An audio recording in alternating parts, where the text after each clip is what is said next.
Okay, so the next one here is a warranty. This is for a public company, so it's under IAS 37, provisions and contingent liabilities, I think.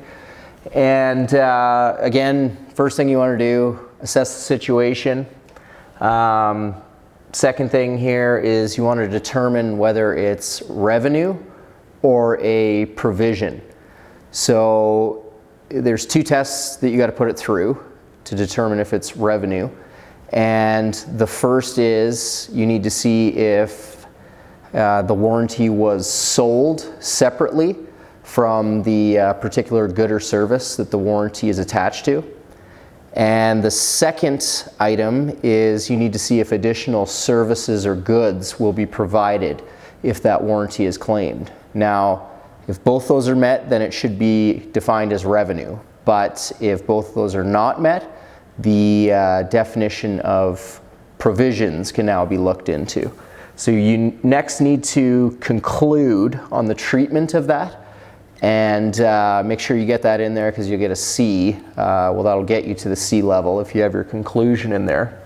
As far as the definition, so for definition, you need to make sure you meet the definition of a provision and the definition of a liability. So I'm not entirely sure where to find the definition of liability, so I'm going to, I guess, memorize that, but I'm sure it's somewhere in the handbook. The definition of a provision is a liability of uncertain timing or amount. So that's, that criteria is met. Now you need to look to see if the criteria of a liability is met, and a liability is defined as a present obligation. It arises from past events, and economic resources will be needed to settle that obligation.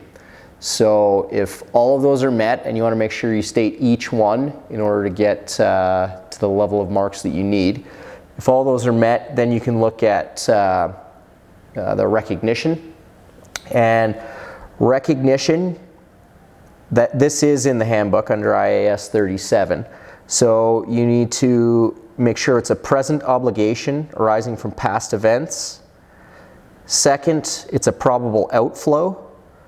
Third, it's a reliable estimate, or it can be estimated reliably. So if all of those are met and they're in the handbook, like I said, you can just copy from there and paste into your answer and then assess each one of them. And if all those are met, it can be recognized as a provision.